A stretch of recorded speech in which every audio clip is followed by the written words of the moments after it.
আপনাকে লাগে? লাগে না তো আমাকে? আমি হিন্দুনিয়া, একদিন কিছুই ছিলাম না।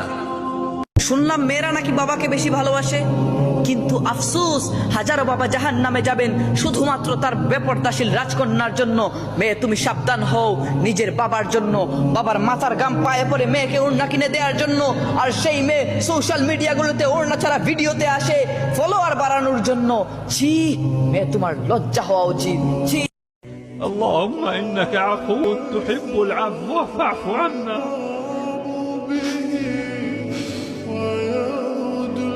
اللهم إنك عفو।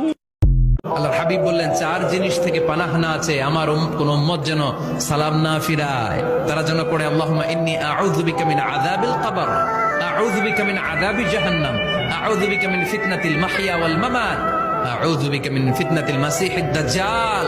আল্লাহ কবরের আযাব থেকে বাঁচাও, আল্লাহ জাহান্নামের আগুন থেকে বাঁচাও, আল্লাহ জীবন মরণের ফিতনা থেকে বাঁচাও, আল্লাহ দাজ্জালের ফিতনা থেকে বাঁচাও। চিল্লায়ে পড়েন আমিন। রাজাকার রাজাকার খেলার দিন শেষ। মন মতো হইলে মুক্তিযোদ্ধা, মন মতো না হইলে রাজাকার, এই দিন শেষ। ওই দিন এই কার্ড দিয়ে আর খেলার দিন নাই। এগুলো মানুষ আর খায় না এখন, এগুলো গেলে না আর।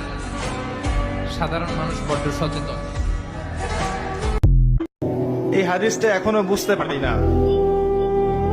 আমি অনেস্টলি বলছি, আসলেই বুঝি না যে নারীদেরকে সৃষ্টি করা হয়েছে, স্ত্রীদেরকে সৃষ্টি করা হয়েছে পাকা হাড় থেকে। তাদেরকে জোর করে সোজা করতে যেও না, তাহলে ভেঙে যাবে, আর ওই অবস্থায় ছেড়ে দিলে তারা বাঁকাই থেকে যাবে। উত্তম নসিহতের মধ্য দিয়ে তাদের সাথে চলতে হবে।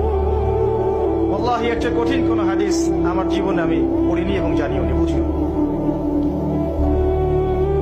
মানে রাসূলুল্লাহ সাল্লাল্লাহু আলাইহি ওয়াসাল্লাম যে বলে গেছেন, নারীদের চেয়ে বড় কোনো ফিতনা আমি রেখে গেলাম না আমার উম্মতের পুরুষদের জন্য। এর চেয়ে বড় হাদিস এবং ফিতনাময় হাদিস আমি আখিরুজ জামানে দেখি না। আপনি একটু গভীরভাবে দেখলে দেখবেন প্রতিটা সেক্টরে ফিতনার মূল কেন্দ্রবিন্দুতে পরিণত হয়েছে এক শ্রেণীর। এটা মিজানুর রহমান আজহারীর কথা, যাকে দেশে থাকতে দেওয়া হয়নি। তিনি দেশ ছেড়ে যাননি, যাওয়ার জন্য বাধ্য করা হয়েছে। ইনশাআল্লাহ আবার ফিরে আসবে।